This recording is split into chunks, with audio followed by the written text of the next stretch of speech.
related to the concept as above, so below, but my comment was rejected. Why? Because the moderator did not consider it spiritual. I actually laughed out loud. That's the threshold where spiritual mastery begins. Here's the truth no one really tells you about enlightenment. It unfolds naturally when you know to look inward.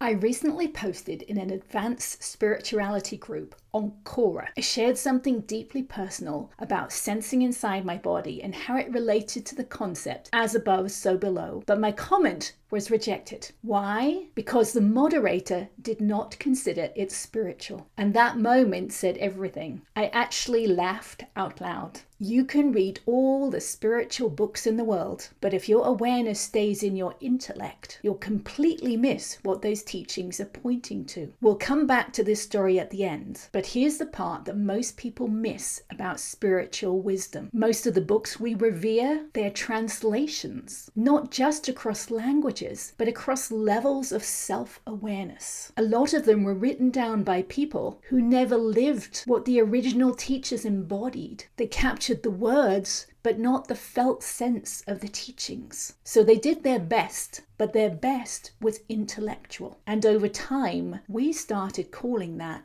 wisdom, even when it was just theory, even when it never made it into real life. Take the word insight, for example. Most people think of insight as a clever thought, a realization. But to me, insight is literal, inward sight, inside sight. I can actually see or sense inside my body. I feel shifts, tension, release. It's not poetic, it's perceptual. But people who've never experienced that, they interpret what I am writing through what they know, through their mind. Now, I didn't always know this. For years, I lived almost entirely in my head. I used to be a software engineer. I loved logic. I was very analytical, constantly figuring things out logically. But it wasn't until I began sensing inside my body, actually noticing the patterns of tension and releasing it inside of me, that everything started to change. And that's when I realized surface level self-awareness is just the beginning. Because when people say self-awareness, they're usually thinking of something mental, something like, I know I procrastinate. I realize I'm a people pleaser. I'm aware of my triggers. That's a start, but it's shallow. Real self-awareness moves through layers, through thresholds. First, we become aware of our emotions. Instead of reacting, we start to notice and actually feel. Then we notice the physical sensations underneath the emotions, the clenching jaw, the tight chest, the held breath.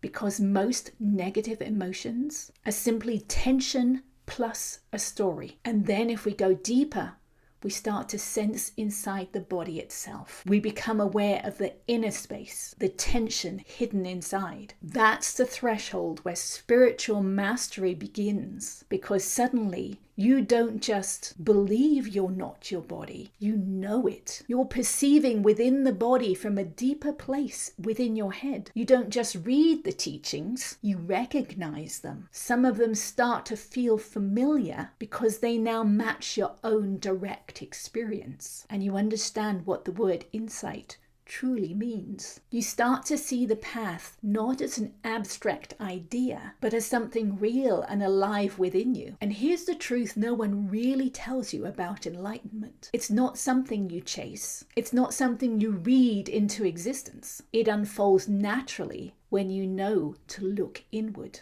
If you want to understand the different levels of self-awareness and how to move through them, there's a free PDF called The 5-Step Blueprint to Profound Inner Peace on my website, annhints.com. And that brings me back to the Quora comment, to the person who didn't think what I said was spiritual. Maybe they've studied a lot. Maybe they can quote the masters, but they were filtering my words through their own limited self-awareness. And here's what I want you to know. You don't need a library of sacred texts to master spirituality. You don't need to figure it all out. You just need to master yourself, to keep turning inward, to keep sensing, to keep being honest with what you find. That's where the real teachings live. If that resonated, please subscribe, at least until I get my first 1,000 subscribers. It's free to you and it will help me. I share and will be sharing more videos like this to help you master yourself. Because the truth is, your inner peace and self-mastery, it's already inside of you. You just have to learn how to find it.